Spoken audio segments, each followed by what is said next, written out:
Me los puse en la página.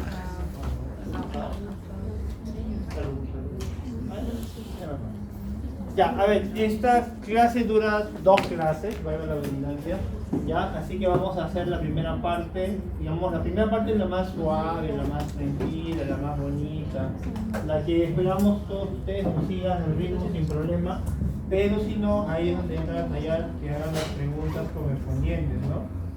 Para poder saber qué dudas tienen. La última evaluación de práctica calificada 4 es justamente solo pedigrí, por lo cual es importante que presten atención y pregunten. Y ya la profesora les va a hacer su examen del día, así que esperen cuando ella venga para hacerlo, ¿ya? Porque lo importante aquí es básicamente reforzar lo que se hizo en Mender, lo que se hizo también en temas anteriores, ¿no? Entonces, ¿qué es el análisis de pedigrí? En realidad, recordar que nosotros conocemos este término desde pequeños porque muchas veces nos hablaban de los animales, ¿no? Y nos decían justamente el tema de poder nosotros saber, ¿no?, de dónde dijimos. Profesora, ¿está bien quedado yo? O? Ya, es normal. Sí, ya. Profesora María, ¿le va a tomar preguntas después? Sí, claro, yo sí tengo mis preguntas. Ya. Entonces, como ustedes ven, por ejemplo, hay muchas enfermedades humanas que se pueden explicar por herencia, ¿no? Básicamente. Entonces, ¿qué es lo primero que tienen que recordar acá? El número 1 es anemia. Número 2, las enfermedades ligadas al cromosoma X, al cromosoma Y, porque estos son la base básicamente para pedigrí. Estos dos. Entonces, si tenemos dudas aquí, es donde por favor, hoy día, estando ya a 3 semanas de acabar el curso, tienen que preguntarnos. ¿Por qué? Porque si no, ya no podemos decir, profesor, AA, BB. No, homocigota dominante, homocigota recesiva, heterocigota, codominancia. Es hemicigótico cuando es ligado al X, ¿no? Es holántrico, que es aquí está. Ya tenemos que hablar con propiedad, como se dice. ¿Por qué? Porque así se va a entender cuando hablamos de una característica mendeliana o cuando hablamos de una característica ligado al sexo, ¿no? Y sobre todo porque en pedigrí muchas veces vamos a entender cómo es que se hereda una enfermedad. Ese es el primero que tenemos que tener todos en mente. Lo segundo, ¿se acuerdan que varias veces hablábamos de supuestos, sí o no? Hay un supuesto, o si tal cosa, entonces sucede tal cosa. Ahora ya no vamos a poner solamente eso, ahora vamos a decir la probabilidad. Y cuando hablamos de probabilidad puede ser 1 en 2, puede ser 3 en 4, puede ser, no sé, 2 en 4, que saldría al final igual un medio, un cuarto y así sucesivamente, ¿no? La probabilidad. Normalmente la probabilidad se coloca en decimales, ¿se acuerdan? 0.5, 0.25, 0.75. Pero probablemente muchos de ustedes les sale más fácil verlo como fracción, ¿ya? Entonces, a tener en cuenta para no olvidarnos, ¿no? Entonces, esos son 2 puntos importantes, ¿no? ¿Han escuchado alguna vez de la enfermedad llamada ELA? ¿No? Por ejemplo, fenilcetonuria, sí ya lo vieron en teoría, ¿no? Fenilcetonuria, alkatonuria, fibrosis quística, distrofia muscular. Sí, ¿no? Sí, dígame sí. Ya, ok, bacán. Entonces, ¿por qué? Porque básicamente las enfermedades humanas se pueden entender y explicar. ¿Y por qué sobre todo yo doy mucho énfasis a los supuestos? Porque ahí van a ver, yo tengo acá el bisabuelo que era portador, abuela portadora, mamá portadora y recién el hijo tiene la enfermedad. Y entonces vamos a ver cuál era la probabilidad de que eso sucediera basado justamente en la herencia. Entonces, si yo le digo, por ejemplo, tenemos un individuo que es heterocigota para la enfermedad que es autosómica recesiva y se casa con un varón que es homocigota sano, entonces ya en tu mente tiene que comenzar a aparecer letras, ¿no? Y eso es lo que tienen que darse cuenta en lo que vamos a trabajar en pedigrí. Pero felizmente pedigrí también nos va a ayudar mucho para entender justamente lo que va a suceder, ¿no? Esto es lo que queremos hacer nosotros. En una clase, ¿se acuerdan con grupo sanguíneo? Les dijimos, hablen de tus abuelos, de tu papá, de tu hermano. Eso era un pedigrí bastante sencillo. Pero ahora lo vamos a ver con más información sobre todo, ¿no? Ahora, cuando ustedes... Están grabando, ¿no? Igual lo digo. Cuando ustedes se apareen en algún momento, ¿no? ¿Lo pueden controlar? Sí. ¿No pueden controlar el apareamiento? Sí, Sí se puede. Lo que no puedes controlar es los genes que tendrá tu pareja. Ojo, sí, ahí sí obviamente, ¿no? Ustedes pueden decir, hoy no, hoy día me duele la cabeza, no sé. Entonces, pero cuando ya cruzan genes, ahí ya tenemos que ver justamente que yo no sabré nada de la información genética. Y yo siempre digo a los chicos en teoría, lo primero que tienen que hacer ustedes como médicos es ir conociendo la historia familiar. Hay diabetes en tu familia, hay cáncer en tu familia, grupos sanguíneos ya saben por qué.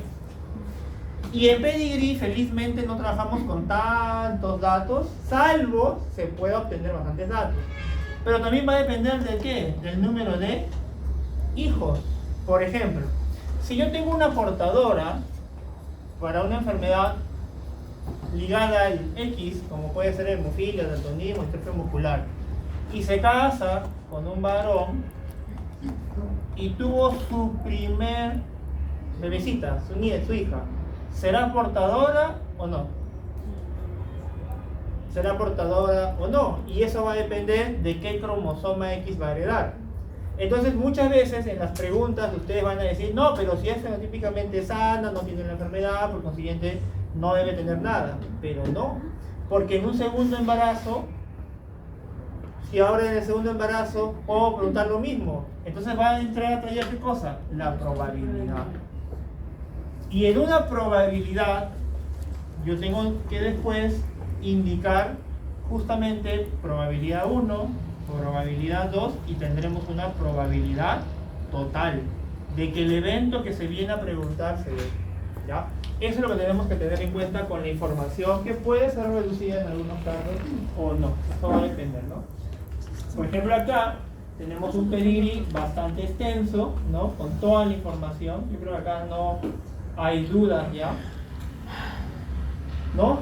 Portadora, la reina Victoria, portadora, tiene la enfermedad, portadora, miren cómo se extiende por acá, de aquí también, sigue habiendo la enfermedad y así sucesivamente. Entonces todo eso que ustedes observan acá es cuando se tiene un pedigrí bastante informativo. ¿No? Este es el ejemplo clásico de la hemofilia en la familia real europea, porque en ese entonces se casaban entre, pues obviamente los reyes, príncipes y todos ellos, ¿no? Y eso generó la ayuda para poder obviamente diseminar la enfermedad en la familia real, ¿no? Y probablemente eso también lo han visto en algunas oportunidades donde podemos ver justamente, ¿no? El mismo caso, ¿no? Solo que ya con fotitos. Muy bien. Ahora, ¿cómo se hace un pedigrí de verdad? Ya han visto en la guía de prácticas que hay cierta información que coloca, pero hay todo un artículo científico que se encarga solo de cómo se debe de dar la nomenclatura. En primer lugar, los individuos no afectados jamás se colorean, ¿no? ¿Cuál es lo único nuevo tal vez? Cuando no se conoce exactamente o no se especifica el sexo genético cromosómico, en este caso, del individuo. Se pone un rombo, ¿no? Cuando ya está afectado, lo pintamos de color negro normalmente, pero en realidad el color negro es, puede cambiar según algunas biografías, pero en sí es negro. Portadores, pero acá vamos a ver dos tipos de portadores, porque ya les dibujé uno con un puntito en el centro, ¿no? Que lo vimos acá. Este, por ejemplo, es clásico para una portadora de una enfermedad ligada al cromosoma X. En cambio, acá nosotros podemos indicar que esto es un portador de una enfermedad que es autosómica, o sea, que no es ligado al sexo, ¿ya? Múltiples individuos, por ejemplo, digamos, yo tengo 3 hermanos mayores y no me dan ninguna información importante, todos son sanos, entonces yo puedo abreviarlos como todos son varones, número 5. O tengo 2 hermanas mayores, pongo 2 si quiero, ¿no? Eso lo pueden hacer en casos muy excepcionales donde esa información de ellos no es necesaria o no importa. No es que no importa, no da mucha data. Pero por ejemplo acá, miren, por ejemplo Alejandra y Nicolás tuvieron 4 hijas en la familia real rusa y tuvieron recién a Alexis, el 5.º hijo. Dice la historia que realmente la esposa de Nicolás tuvo abortos, probablemente debido justamente a la hemofilia que ella portaba de su abuelo, ¿no? Hasta que recién el 5.º intento, donde nace justamente el Zarevich, y bueno, todos mueren, ¿no? Ustedes saben por los bolcheviques, ¿ya? Entonces, ahí por ejemplo, podríamos poner, si es que nos interesaba, todos agruparlos en uno solo, ¿no? 4 en círculo. Cuando el individuo fallece, y en algunos pedigrís, sobre todo en temas de cáncer familiar y cáncer hereditario que ustedes estén estudiando, es bueno colocar la edad de la muerte también, saber cuándo murió. No es lo mismo decir que mi papá murió de cáncer a los 75 años su hermano, o sea, mi tío murió a los 80 también de otro tipo de cáncer, a decir que mi primo ha muerto de cáncer a los 45. La edad también es un factor muy importante, sobre todo cuando ustedes estudien cáncer hereditario, cáncer familiar y descartarlo de un cáncer esporádico o ambiental. Es un tema muy importante para todos aquellos que están en oncología, tienen que tener en cuenta, ¿no? Y si no se sabe el sexo, igual, esta línea no hacia acá, sino diagonal hacia la izquierda, como tienen que colocar. La persona que viene a la consulta normalmente se le coloca una flecha o también le pueden poner una P, que es la persona que viene a ser, en este caso, el probante, ¿no? Si ven bien los familia afectados, que es estudiado por el genetista. Si no tiene la enfermedad o se sospecha para el descarte de la enfermedad, no necesariamente va a estar coloreado. Pero si ya se sabe, porque expresa, por ejemplo, la enfermedad desde pequeño, un acondroplásico, por ejemplo, entonces ya lo pintan, ¿no? Y te va a preguntar cómo van a salir. Cuando se desconoce completamente la información, se puede colocar así como una signo de interrogante. Y ahora sí, vamos entrando a lo que nos interesa. Esta es una familia clásica, ¿no? Siempre se coloca al varón primero y a la mujer después cuando es el matrimonio. Pero cuando son los hijos, se colocan tal y como nacieron. ¿Ya? Tal y como nacieron. Así, eso sí. Profesor, pero ¿qué pasa si la hermana se casa primero que el hermano mayor? Obviamente sigue el orden, ¿no? Porque el hermano mayor sigue siendo primero. Solamente que no se ha casado y la segunda recién. Vamos ordenando. Pero cuando tú inicias, desde los abuelos, bisabuelos, colocamos siempre al paterno en el lado izquierdo. Y no nos olvidemos que cada generación va a estar en número romano. Por eso que en un examen se le puede decir, indique usted cuál es la probabilidad que el individuo 1-2 sea portador. Y si yo digo individuo 1-2, no le estoy poniendo sexo, solamente estoy diciendo el individuo 1-2. Porque pues no, profesor, usted se equivocó, yo puse la pondría acá porque dijo individuo, ¿no? No existe el término individua, no como tal, es individuo, no una persona, ¿ya? Entonces simplemente ustedes siguen el orden de los números romanos. ¿Bien? Muy bien. Si hay un tema de adopción, puede obviarse esta parte inclusive si no se conoce nada de los padres biológicos en este caso del niño, pero si se sabe, se asume que obviamente es así, ¿no? Ha estado en adopción, pero normalmente no se sabe la información de ellos, ¿no? Entonces van a ponerlo entre colchetes y las líneas son discontinuas en este caso. Y si por ejemplo esto fuera consanguinidad, que está por acá, vamos a ver nosotros que se genera esta clásico, ¿no? Que ustedes ven acá. Esta consanguinidad me está indicando. ¿Qué son ellos, por ejemplo? ¿Qué son ellos? Son primos hermanos, ¿no? Por ejemplo, ¿no? Entonces, los primos hermanos, uno vivía en Chiclayo y el otro vivía en Trujillo, no se conocían en una fiesta aquí en Lima, los apellidos no necesariamente eran muy iguales, porque por ahí uno se separó, cambiaron su apellido y al final se enamoran y van a tener un hijo. Y si hay una ancestría en común, que obviamente puede portar una enfermedad, aquí es más probable que aparezca, ¿no? Muy bien. Y aquí cuando tenemos los gemelos completamente idénticos, que son los gemelos verdaderos, los mellizos y si hay cierta duda, ¿no? Entre si son o no algún tipo de gemelos, se coloca con el signo de interrogación, ¿no? Esta es un poco de información para que ustedes vean cómo se debe de hacer, ¿no? Muy bien, entonces, dicho esto, vamos a hacer una pregunta. A ver, cualquiera puede contestar. Por ejemplo, ¿el individuo 3-6 tiene o no tiene la enfermedad? No. No tiene, muy bien. ¿Sexo del individuo 4-12? Tampoco. Claro. Ay, ojo, pregunté el sexo. Yo tampoco. Muy bien. Ahora estamos viendo las características, ¿no? Por ejemplo, ¿cuántos fallecidos tenemos en este pedigrí? 2. 12, ¿no? Sí. 12, ¿no? ¿O no? Bien, no se equivoquen porque esto es error de escaneo, ¿ya? Ok, 1 y 2. Después todos están vivos. ¿Cuántos enfermos hay? 11. ¿Cuántos son varones? 6. De ahí por acá 6. Ok, listo. Entonces, aquí estamos viendo un pedigrí del caso del síndrome de Wanderburg, que asumo también ya lo han visto en la teoría, ¿no? Entonces, y aquí estamos viendo cuántas generaciones. 4. ¿Cuántos individuos en total? No, en total, dije, ¿ya ven? En total sería sumar 15 más 37. 15. Perfecto, ¿no? Cuidado, por contestar rápido, claro, uno dice 15 porque ve el último, pero es una sumatoria de individuos totales. Ya, perfecto, ¿no? Y como siempre van a ver, la información siempre nace de dos personas. Y estamos colocando correctamente al varón. Aquí esta es la hermana mayor, que se casó, el hermano menor, que también se casó, y sale toda una rama familiar por acá, y toda una rama familiar por acá. Entonces, profesor, ¿cómo podría ser una pregunta de examen? Ustedes van a identificar el pedigrí, van a sacar toda la información, van a saber qué tipo de herencia tiene, y la pregunta podría ser, en un caso hipotético, ¿qué pasaría si se casa el individuo 3-4 con el individuo 3-4 dije, ¿no? 3-4 con el individuo, no sé, pues, también igual, 3-12. ¿Podrán tener una enfermedad de Wanderburg? Entonces ustedes tienen que indicar si sí, si no, y buscar la probabilidad. Obviamente, acá hay un dato muy importante. Cuando vienen individuos nuevos a la familia, normalmente esas personas no tienen la enfermedad. Como ustedes están notando, pues, ¿no? Miren. Si se dan cuenta, ninguna de las personas que tiene Wanderburg se ha casado con una persona que tiene la misma característica que él, ¿no? Pero podría pasar que sí. Asumiendo que el individuo 3-1 también tuviera Wanderburg, ¿cómo hubiese cambiado la proporción de hijos? ¿Se dan cuenta? Entonces ahí cambia. Pero para hacer eso tengo que recordar, número 1, Mendel, porque tengo que saber cómo es la forma de herencia.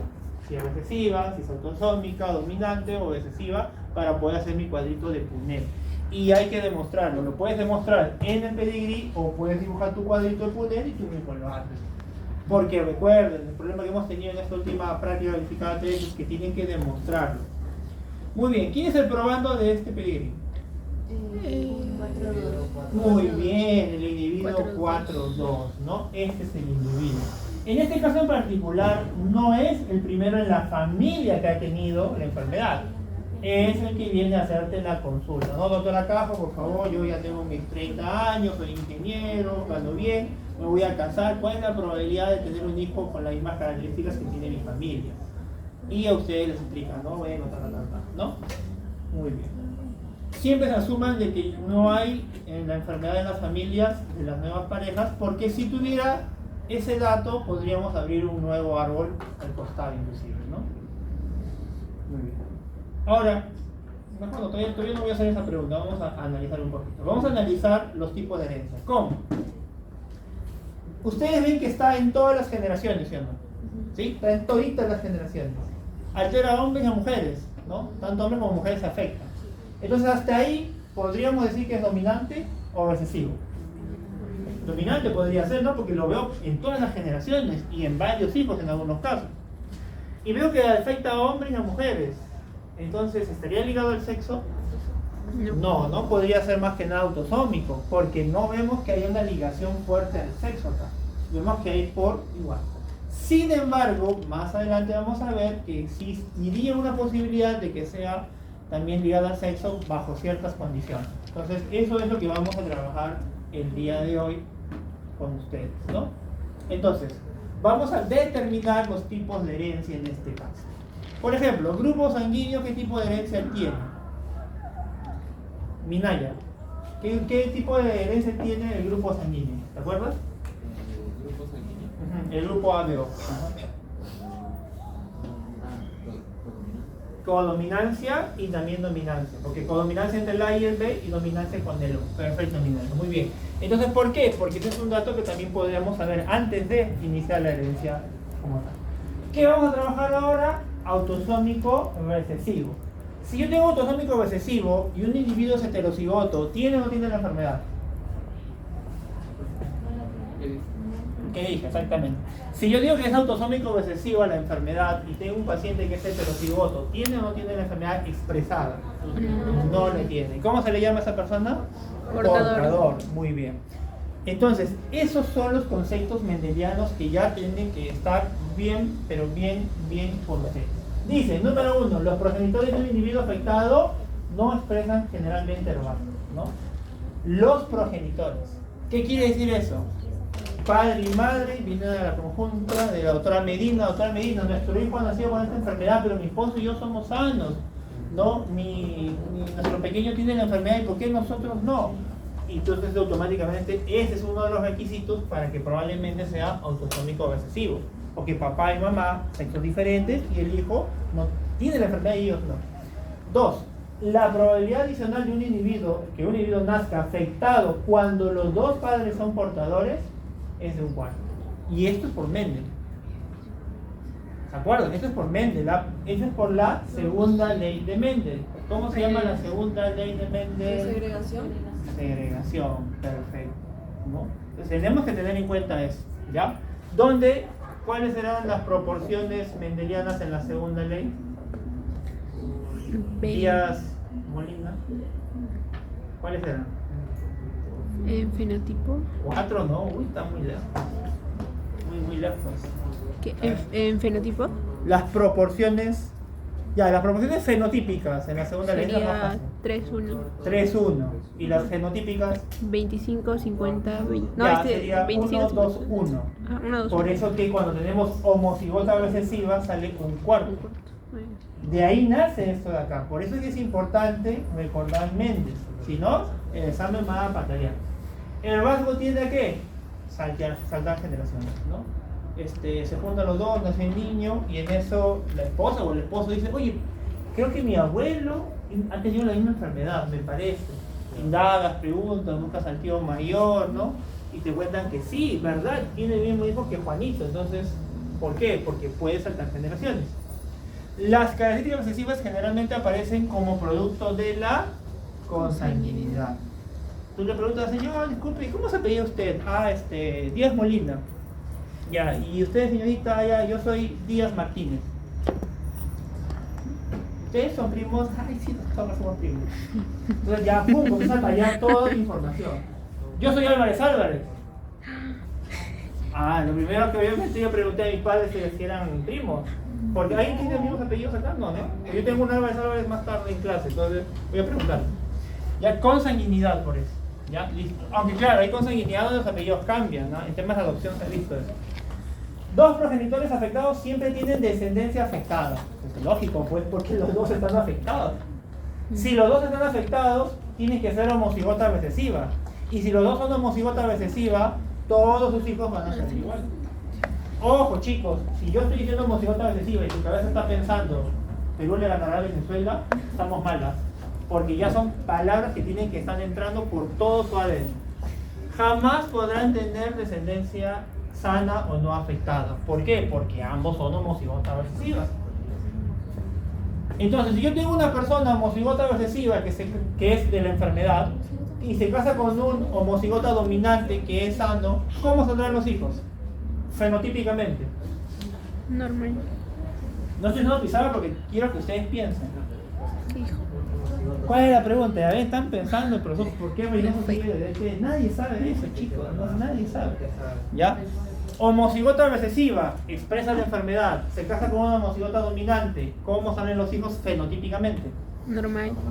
¿Sanos o normales? Sanos. Bueno, como quieran decirlo, o no afectados. No Pero todos son heterocigotos. portadores.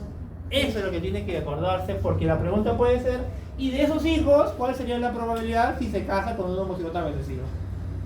Y entonces, pruebas de verano hay clases, por favor, verano hay clases, por favor, matricúlense, necesitamos plata, ¿ya? Es importante que ustedes entiendan eso. Y lo que he dicho para los que me siguen mirando, porque profesor, usted me quiere jalar, yo dije esto: homocigota recesiva, homocigota dominante, y que su descendencia se casa con otro homocigota recesivo. ¿Qué cosa va a salir? En primer lugar, tengo que hacer esto. ¿Y qué va a salir acá? El homocigota. Ya está. Y obviamente, ¿qué va a salir acá? 50%. 50%, excelente, ya se despertaron algunos, muy bien, ahí está. Fenotípicamente, Sano. y enfermo. Afectado. Son términos que a veces hay muchos que dicen, no hay que decir sano y enfermo, pero es como lo vamos a evaluar médicamente, ¿no? Pero él es portador, ¿ya? Entonces, ok, ahora sí ya están entrando a tallar y vamos a ver aquí el ejemplo del pedido.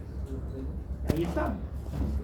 Lo primero que te va a llamar la atención, y ahí está resaltado bastante, son los primos hermanos, ¿no? Entonces, ¿qué estamos viendo acá? Miren, ¿ah? En la primera generación, en este caso, de los abuelos de esos dos primos hermanos, no se veía la enfermedad. No estaba presente en los abuelos. Pero te cuenta tanto el papá de él como el papá de ella, que ambos, dentro de esa rama, esa generación, se enteraron que sí, una de las hijas tiene una enfermedad.